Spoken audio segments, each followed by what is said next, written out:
નસવાડી તાલુકાના ડુંગર વિસ્તારના નિશાના ગામની પરિણીત યુવતીએ ઝેરી દવા પીને કરી આત્મહત્યા।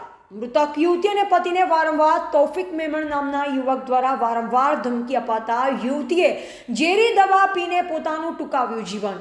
સમગ્ર મામલો નસવાડી પોલીસ સ્ટેશનમાં પહોંચ્યો। પોલીસે ધમકી આપનાર પર ગુનો દાખલ ન કરતા ગ્રામજનોમાં આક્રોશ। પોલીસ અને ગ્રામજનો વચ્ચે તૂ મેમે। રિપોર્ટર રોહિત ભીલ, નસવાડી। મારું નામ તારજીભાઈ ભીલ, માજી સરપંચ ડોરમાર વસાહત।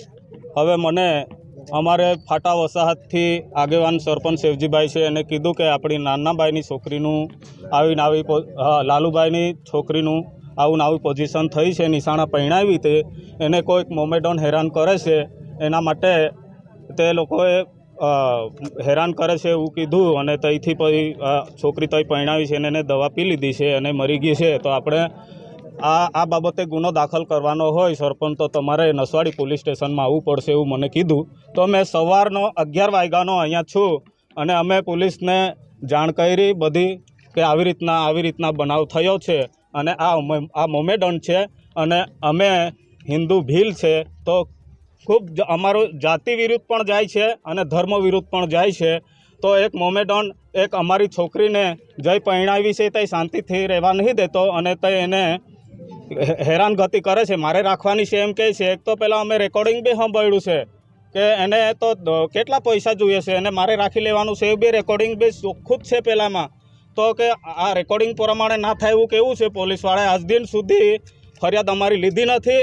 અમારે એક જ માંગ છે કે અમે આદિવાસીઓને અમારી છોકરી જે આત્મહત્યા કરી છે એને જે આત્મહત્યા કરવા માટે મજબૂર કરી છે એના પર એ તોખીફ પર અમારે ફરિયાદ થાય અને એના પર ગુનો દાખલ થાય એવી મારી માંગણી છે અમારા સમાજના અગ્રણી વતી અને અમારા ભીલ સમાજ સમસ્ત એક બધા વતી હું એવી માંગણી કરું છું કે આ અમને ન્યાય મળવો જોઈએ।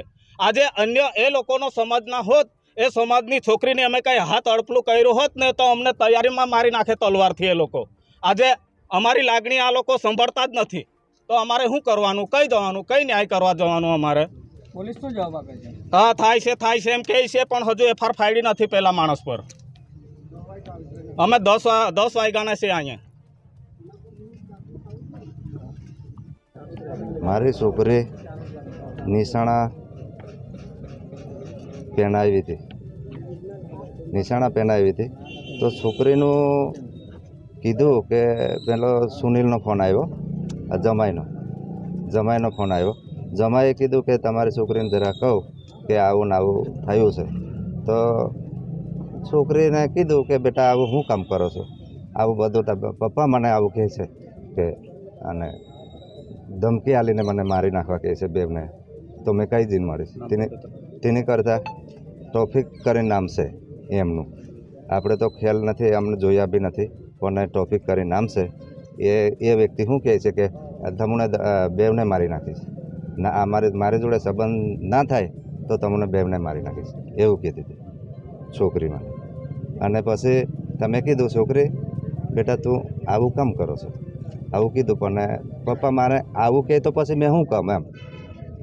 પછી ને એ કહે છે કે તો પછી મેં પહેલાં એ કીધું કે આવું ને આવું થાય છે તો પછી મારી જોડે સંબંધ ના બાંધે તો પછી તમને મારી નાખીશ, ગમે તે રીતે મારી નાખીશ એવું કહે છે। તમારી છોકરીએ શું પગલું ભર્યું પછી? મારી છોકરી પછી હું હવે આત્મહત્યા કરી। તો હાલ તમે પોલીસ સ્ટેશન આવ્યા? પોલીસ સ્ટેશને આવ્યા છે પણ અત્યાર સુધી કોઈ નિરાકરણ આવતો નથી। પોલીસનો જવાબ આપે? પોલીસે તો આમ સારું એમ કર્યા કરે છે પણ અત્યાર સુધીને કોઈ એવા એ નથી કહેતા। તમે પોલીસ સ્ટેશન ક્યારથી આવેલા? અમે 10:30ના છે। સવારના? હા, સવારના 10:30ના। તમારી શું માંગ છે? અમારી માંગ છે તો પહેલો આરોપી તો એમના ઉપર તો ફરિયાદ દાખલ નહીં, અમે કહીએ એવી રીતે તો એ કરતા જ નથી ને। તો પછી એને આ સુનિલ છે અમારા જમાઈ, એની ઉપર આવશે એવું કહે છે તો પછી અમારે શું કરવાનું? એ તો નિર્દોષ છે। આ લાલુભાઈ।